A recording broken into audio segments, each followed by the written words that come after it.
સમાચાર વડોદરાથી કે જ્યાં વિશ્વામિત્રી નદીના વહેણ નજીક ગેરકાયદે બાંધકામના આરોપ લાગ્યા છે। વેમાલીમાં નદીના પટને અડીને ગેબિયન વોલનું નિર્માણ થયું છે। ખાનગી જમીનના માલિકે પોતાની જમીન પર દિવાલ બનાવી હોવાનો દાવો કરાયો છે। વિશ્વામિત્રી બચાવ સમિતિએ બાંધકામને ગેરકાયદે ગણાવ્યું છે। ડિમાર્કેશન ન હોઈને જમીન માલિકો આડેધડ બાંધકામ કરતા હોવાનો પણ આરોપ લગાવ્યો છે। નિયમો વિરુદ્ધ ગેબિયન વોલ બનાવી નદીને સાંકડી કર્યાના આક્ષેપ થયા છે। તો ફરિયાદ બાદ વડોદરા મનપા એક્શનમાં આવી છે અને તપાસ હાથ ધરી છે। વડોદરામાં વિશ્વામિત્રી નદીના વહેણને અડીને થયેલા એક બાંધકામે ફરી એક વખત શહેરની સુરક્ષાને લઈને સવાલો ઉઠાવી દીધા છે। અહીં વેમાલી વિસ્તારમાં નદીના વહેણની નજીક જ ગેબિયન વોલનું નિર્માણ કરાયું છે। જમીન માલિકનો દાવો છે કે તે પોતાની જમીન પર નિયમ મુજબ પ્રોટેક્શન વોલ બનાવી રહ્યો છે।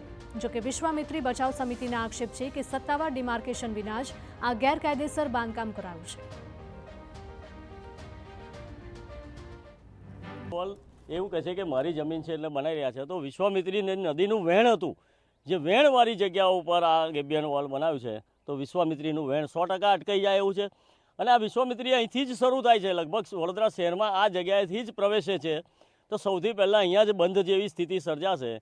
સામે કોઈ સ્કૂલ છે, એ સ્કૂલવાળાએ પણ મોટી ગેબિયન વોલ બનાવી દીધી છે અને ઊંચી તોતિંગ બનાવી દીધી છે। વિશ્વામિત્રીને નાળા સ્વરૂપે નાનું બનાવી દીધું છે, જ્યારે ઉપરવાસનું પૂરનું પાણી ખૂબ આવતું હોય છે અને ધસમસતું આવતું હોય છે ને આવું સંકોચાઈ ગયેલી નાળા જેવું બનાવી દે છે, એટલે શહેરની ઉપર ફરી વળે છે। તો આક્ષેપ ઉઠી રહ્યા છે કે તંત્ર દ્વારા ડિમાર્કેશન ન થતાં ખાનગી જમીન માલિકો આડેધડ ગેરકાયદે બાંધકામ ઊભા કરી રહ્યા છે। આ દબાણોને પગલે વરસાદી સિઝનમાં પાણીનો પ્રવાહ અવરોધાઈ શકે છે અને નદીમાં પૂરનું જોખમ પણ વધી શકે છે। સત્વરે નિયમ મુજબ ડિમાર્કેશન કરાય તેવી વિશ્વામિત્રી બચાવ સમિતિની માંગ છે। ઓરિજિનલ 85-90ની સાલના ફોટોગ્રાફ છે વિશ્વામિત્રીના, જ્યારે ડિમાર્કેશન થઈ શકે એવું છે અને દબાણ થતું ત્યારના ફોટા છે। એ લઈને ડિમાર્કેશન કરીને જે પણ બાંધકામો હોય એ જો દૂર કરવામાં ના આવે કે ઝોન ફેર કરી દીધેલા છે, પ્રતિબંધિત વિસ્તાર 1ની જમીન જેની પર કશું પણ બાંધકામ ના થાય, આ પણ જમીન એવી જ છે, પ્રતિબંધિત વિસ્તારની જમીન છે, એમાં ઈંટ પણ ના મુકાય કેમ કે નદીની જમીન થઈ ગયેલી ગણાય છે, તો એની ઉપર આ બાંધકામ થાય છે, એટલે નદીના બિલકુલ બંધ બાંધતા હોય એવા અવરોધો ઊભા કરાઈ રહ્યા છે। તો બાંધકામ ગેરકાયદે સાબિત થાય તો તેને તાત્કાલિક તોડી પાડવા માંગ કરાઈ રહી છે। બીજી તરફ સમગ્ર મામલો મ્યુનિસિપલ કમિશનર સુધી પહોંચતા તેમણે તાત્કાલિક ટાઉન પ્લાનિંગ વિભાગને સ્થળ પર મોકલ્યું હતું અને કામગીરીને અટકાવવા આદેશ અપાયો। તાત્કાલિક ધોરણે વિશ્વામિત્રી ટીમને પણ મોકલ્યા હતા અને ટાઉન પ્લાનિંગ ટીમ દ્વારા પણ એમને સૂચના આપીને કામ તાત્કાલિક બંધ કર્યું છે।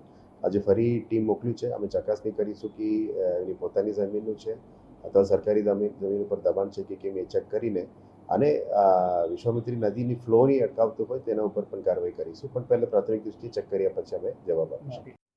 તંત્રનો દાવો છે કે જો માપણીના અહેવાલો બાદ નિયમ ભંગ થયાનું સામે આવશે તો બાંધકામ દૂર કરવાની સાથે સાથે જવાબદારો સામે પણ કાયદેસરની કાર્યવાહી હાથ ધરાશે। શહેરમાંથી પસાર થતી વિશ્વામિત્રી નદીમાં બાંધકામની પરવાનગી વગર જ જે તોતિંગ દિવાલો ચણી અને પટને નાળું બનાવી દીધું હોવાના આક્ષેપ સાથે મ્યુનિસિપલ કમિશનરને પત્ર લખવામાં આવ્યો છે। મહત્વનું છે કે જે રીતે શહેર પર પૂરનું કાયમી સંકટ ટોળાતું રહેતું હોવાના આક્ષેપો થઈ રહ્યા છે, બીજી તરફ સિંચાઈ કે પર્યાવરણ વિભાગની કોઈપણ પ્રકારની પરવાનગી કે સિટી સર્વે વિભાગના ડિમાર્કેશન વગર વેમાલી અને હરણી વિસ્તારમાં નદીના પટમાં તોતિંગ જે રિટેનિંગ ગેબિયન વોલ બનાવી દેવાય છે, જેના કારણે વિશ્વામિત્રી નદી એક સાંકડી નાળા જેવી બની ગઈ છે।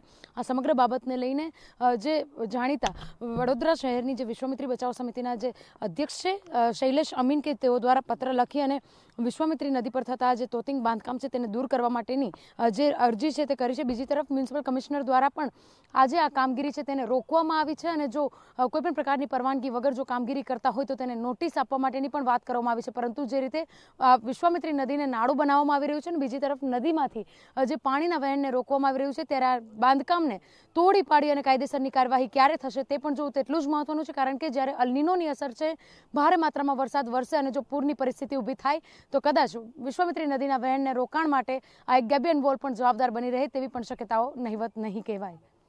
કેમેરા પર્સન રોહિત ગોયલ સાથે અંજલિ ઓઝા, TV9 વડોદરા।